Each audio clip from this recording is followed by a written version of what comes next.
Бүгүн Оштун жолунда ата баланын өмүрү кыйылды. Каргашалуу кырсыктын чоо жайы. Ош Кара Сууна жолундагы суу түтүгө кулап түшкөн окуя боюнча тергөө жүрүп жатат. Бул тууралуу Ош облустук ички иштер башкармалыгынын басма сөз кызматы билдирди. Маалыматка караганда 12 август күнү саат 10:00 чамасында Кара Суу райондук ички иштер башкармалыгынын нөөмөт бөлүмчөсүнө кабар келген. Анда Ош шаары менен Кара Суу районунун кесилишинде жайгашкан мунай базасынын автоунаа жүрүүчү жолунда кокусунан суу өтүүчү түтүк түшүп кетип, Д-Унексия үлгүсүндөгү автоунааны басып калганы айтылган. Аталган маалымат Кара Суу райондук ички иштер башкармалыгынын кылмыштардын бириктүү рейстерине катталып, окуя болгон жерге райондук ички иштер башкармалыгынын ыкчам тергөө тобу чыккан.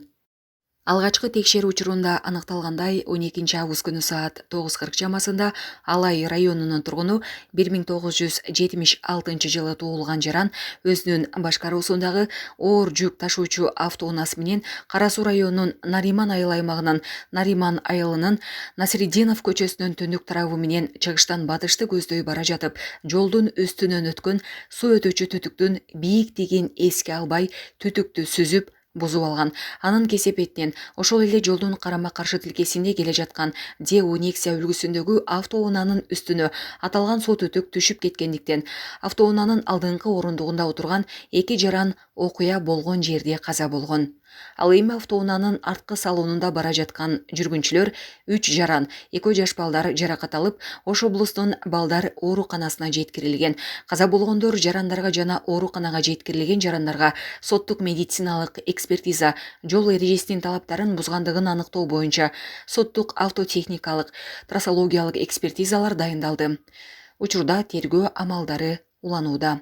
Буга чейин Турмуш басылмасы алдын ала маалыматтарга таянуу менен аталган кырсыктын кесепетинен ата бала каза болгонун жазган. Булак турмуш кежи.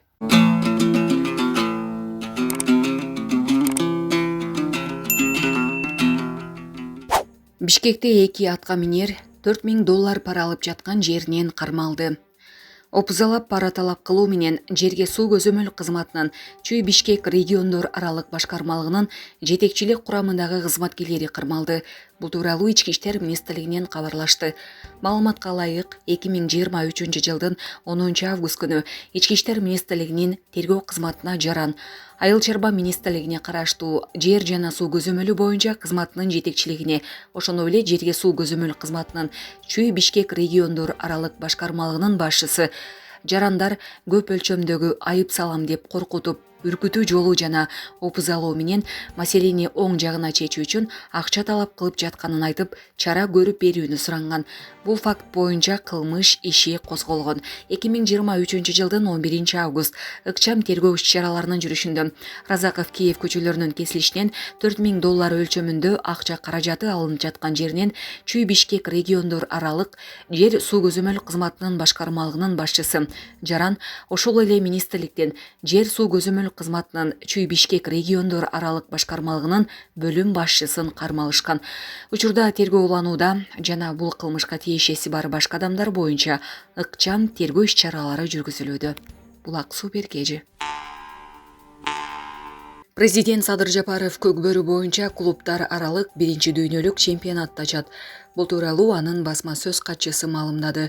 Эл аралык турнир 13-20 августта Ысык көл районундагы Булан Соготту айылындагы ат майданында өтөт. Түз эфир башталышы 13 августта 13:00. Булак Сереп кежи.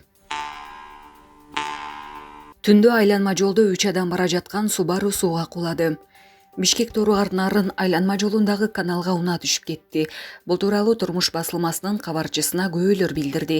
Ал эми өзгөчө кырдаалдар министрлигинин басма сөз кызматы кырсык бүгүн 12 августка караган түнү Бишкек Торугар Нарын айланма жолунун 88-чакырымында, тактап айтканда Кемин районундагы Чымкоргон айылына кайрылган тилкесинде болгон. Subaru Legacy үлгүсүндөгү унаанын айдоочусу 1999 жылы туулган жаран рулду башкара албай каналга түшүп кеткен. Автоунаанын ичинде 2000 жылы туулган жарандар болгон. Алар өз алдынча суудан чыгышкан, жабыркагандар жок. Булак турмуш кежи. Кытайдан келе жаткан жаңы автобустар Кочкорго жетти. Коңшу Кытайдан сатылып алынган газ менен жүрүүчү жаңы автобустар Кыргызстандын аймагына кирип, Нарын облусунун Кочкор районуна жетти. Мындай маалымат социалдык тармактарга тарады. Бишкекке учурда Зоңтоң үлгүсүндөгү 50 автобус келе жатат. Ошондой эле кытайлык Зоңтоң бас компаниясы менен түзүлгөн келишим боюнча дагы 450 даана автобус ушул жылдын аягына чейин алып келүү пландалууда. Ал эми калган 500 даана автобус 2024 жылдын биринчи кварталында келет. Жаңы автобустар 15 сентябрга чейин каттамга чыгат. Булак суперкежи. Орловка шаарында балдар аянтчасын талкылап кетишти. Чүй облусунун Кемин районуна караштуу Орловка шаарында жаңы курулуп жаткан балдар аянтчасын белгисиз адамдар бузуп кетти. Бул тууралуу жашоочулар аймактык кабарчыга билдирди. Алардын айтымында балдар аянтчасы Косякова көчөсүндө жайгашкан. Тургундар аянтчаны балдар талкалаган болушу мүмкүн экенин божомолдоп, ата-энелерди балдарды тарбиялоого чакырышты. Балдар үчүн салынып жаткан аянтчадагы буюм тайымдарды бузуп кетишиптир, деди алар. Ал эми Орловка шаардык мэриясы бузулган жерлер калыбына келтирилип, балдар аянтчасы толугу менен курулуп бүткөнүн билдирди. Булак турмуш кежи. Бир күн мурда иш таштаган троллейбустун айдоочулары каттамга чыгышты. Бишкекте 11 августта троллейбустун айдоочулары маянаны көтөрүү талабын коюп иш таштаган. Бүгүн 12 августта айдоочулар жумушка чыгышты. Маалым болгондой, саат 8:00 Бишкек шаарынын вице-мэри Максат Сазыкулов Бишкек троллейбус башкармалыгынын айдоочулары менен жолугуш өткөрдү. Сүйлөшүүдөн кийин иш таштаган айдоочулар кайра жумуштарына чыкмай болушту. Белгилей кетсек, айдоочулардын айлык маяналары 50 000 сом болот. Булак кактус кежи. Гладиаторлардын салгылашуусу болобу? Маск менен Цукербергдин беттеши Италияда өтөт. Америкалык ишкер Илон Маск менен Фейсбуктун негиздөөчүсү Марк Цукербергдин беттеши Италияда байыркы Римдин көрүнүшүндө легендарлуу жерде өтөт.